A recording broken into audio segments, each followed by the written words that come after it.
Hi everybody, and welcome to Storytime again. We're continuing through the Bible with our stories, and we're up to that part in the Bible that is all about the kings and the prophets. Now the prophets were people that were usually men that God gave a message to, and the message was to God's people that lived in the north and God's people that lived in the south. In the north they had kings, in the south they had kings. Remember, at this time, unfortunately, the 12 tribes of Israel are divided. And last week I started to tell you a story, didn't I, about one of the evil kings from the north. And here he is. Just want to remind you of him. His name is Ahab. Can you say Ahab?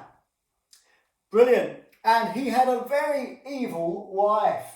A really evil wife. She wasn't from the people of Israel. She was outside of Israel. Her name was Jezebel.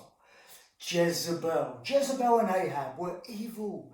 And because their heart didn't love God, they didn't follow God's commands, they led God's people to do bad, evil, and nasty things.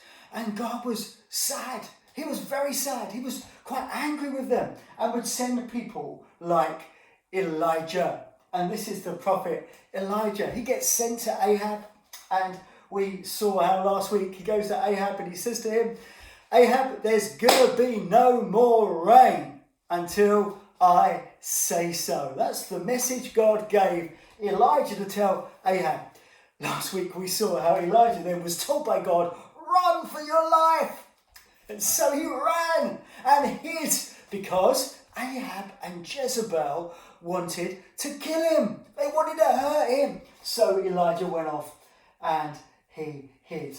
And so that was last week, wasn't it? Well, this week we're going to fast forward the story a little bit like a video, push the button. We're now into 3 years where there's been no rain. There's a shortage of water. There's no crops. It's difficult. There's a famine in the land. And Ahab and Jezebel have been searching everywhere for Elijah. And they can't find him. They want to hurt him. And then all of a sudden, Elijah turns up and meets Ahab. And you know what? Ahab looks at Elijah after that time. I don't think Jezebel is there at this moment in time anyway. And he says to him, there you are. Where have you been, you troubler of Israel? And Elijah said, me? I'm not the problem, Ahab. You are. You're the one that is causing all the trouble for Israel. You're the one that has turned the people away from trusting in the God of heaven. That's why all this stuff is happening. And Elijah said to him, listen, the gods that you are telling the people to trust in are no gods at all. Let's have a competition. Do you like competitions? Let's have a test. Let's find out once and for all who the one true God is. And so Elijah challenged Ahab and his prophets. They worshipped a god that they called Baal and Asherah. And so Elijah said, I challenge you. And all the people, all your religious people, and there were 850 leaders of the prophets of this God that wasn't a God called Baal. And there was Elijah. Elijah kind of stood there and it was like he was all on his own. In fact, he felt all on his own. He didn't feel like there was any other people around him. There were others that were trusting God, but Elijah didn't realise that at the time. He stood courageously against that which was bad and evil. That was a great thing to do, wasn't it? And so let's go to the top of the mountain. So we'll lose these lovely trees over here, and we're going to make the scene now a little bit more like a mountaintop or a desert. So here they are on top of the mountain. There you go. And here's Elijah. I'm going to put him over here. This is Elijah. Let's put him straight. Here's Ahab. I don't think Jezebel was with him at that time.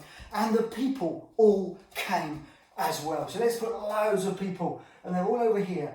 They want to find out what's going to happen. In fact, they probably think, wow, something amazing could happen. We want to find out. So loads of them came. Lots of the leaders of this god called Baal, they were there, and lots of the people came as well. Look, there's some ladies, there's some more guys, they all stood there. And here is the king, who's supposed to be the one that's trusted in God. So Elijah said to him, right, this is what we're going to do. Let's build an altar. You build an altar, put wood on it, okay, put an animal on it, and I'll do the same. And then you pray to your God, and I'll pray to mine. And the God that sends fire to burn up the animal, the dead animal that's on this altar. Let's put the altars out, shall we? Here's one. Here's one of the altars. Let's move him over a bit. Yep, this is the altar that the prophets of Baal are going to have. And this is the altar that Elijah will eventually build. And so it's like a load of stone, and they're going to put wood on top of that. Then they're going to, let's put the wood on. So they put the wood on top of that. They're going to put an animal on top of that. And in a minute, Elijah will do the same. So Elijah said to him, right, you go first. You go first. So all the prophets of Baal, they came and they built this altar. And it was early in the morning. It was like breakfast time. And they put the wood on top and they started to call out in prayer to their God. And Elijah stood there and watching. And you know what? Nothing happened. And so they started to call out even more. And nothing happened. It got to dinner time. And Elijah said to them, maybe you should shout a bit louder. Maybe your God has gone on holiday. Maybe he's asleep. Maybe he's taking a rest. Maybe he doesn't hear you. Why don't you keep calling? And you know, Elijah started to tease them because he knew that the God that they were trusted in wasn't real. He couldn't help them at all. Anyway, it got to night time and nothing happened. And all the people who were calling out to Baal, they were getting crazy, actually. They were getting all intense and doing stupid things, but nothing happened. Then Elijah came forward. Here he is. And he said to them, listen to me, come closer. And all the people gradually got closer. And Elijah started to build an altar to worship the God of heaven. And on it, he put the wood. He told the people, listen to this, he told the people to cut a trench all around. So they did that. And then he said to them, now remember, it's a time where there's no rain. There's hardly any water. So he said to them, right, I want you to fill up four big bowls, jugs of water and tip them on top of the sacrifice, on top of the animal that was dead, on top of the wood. In other words, they poured cold water on the offering. He said, okay, do it again. Do it again. 3 times they poured 4 big jugs of water all over the sacrifice. In other words, Elijah is making it harder, not easier, harder for God to answer his prayer. The water soaks the whole offering. It goes down and it fills the trench down below. And then Elijah prays to the God of heaven. He says something like this, "Oh God of heaven, please send fire down to burn up this sacrifice so that everyone will know that you are the one true God and that I belong to you." That was kind of his prayer. No sooner had Elijah finished his prayer than fire came down. I forgot to bring the fireball here, but then fire came down from heaven. It came down and it consumed the dead animal on top. It consumed the wood. It licked up all the water. And the people were, wow! Elijah had said to them, stop doing wrong. He said to them, make up your mind today who you're going to trust. Whether you're going to trust the God of heaven or whether you're going to trust these other gods that are not gods at all. But make up your mind. I tell you what, when that fire fell from heaven, the people made up their mind. They could see who the one true God was. Wow. Great story, wasn't it?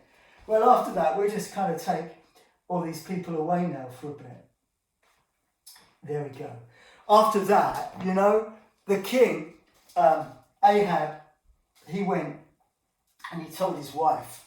And his wife was probably more evil than he was. There we are, look. There's Jezebel. He went and told Jezebel what Elijah had done. And she said this, and Elijah got to hear about it as well. She said, right, you wait till I get my hands on Elijah. I'm after him. He's a dead man, if you like. When Elijah heard that, he was scared. Isn't that interesting? He wasn't scared when he stood on the mountain, trusting in God against all those people, like 850 of them. He wasn't scared. But suddenly, he's scared. And he went away and he hid.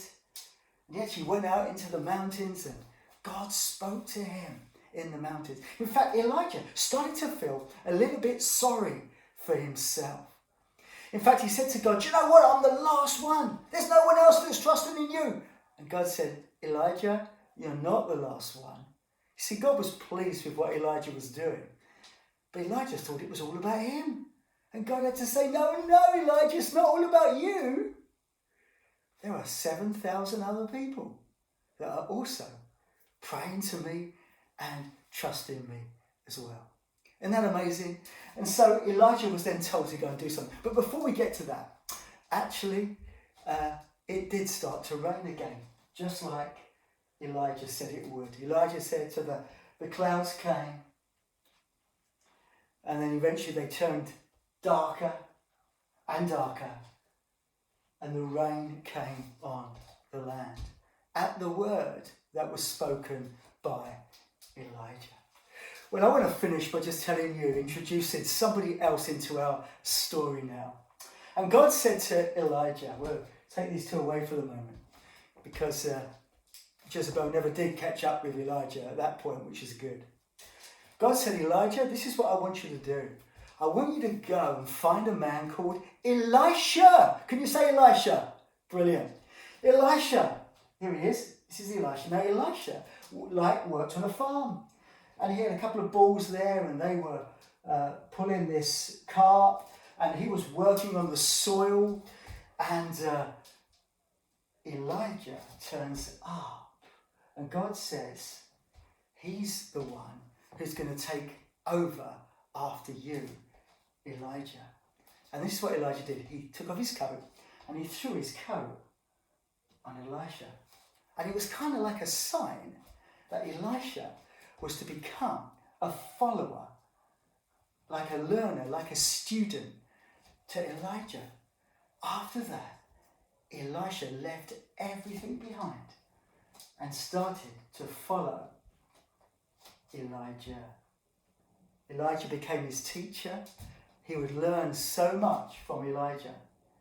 And soon, Elisha would be the prophet that takes over instead of Elisha. But that's for another time for me to tell you. I hope you enjoyed the story today. The story that is about kings and about prophets. I'll see you again next time. Take care.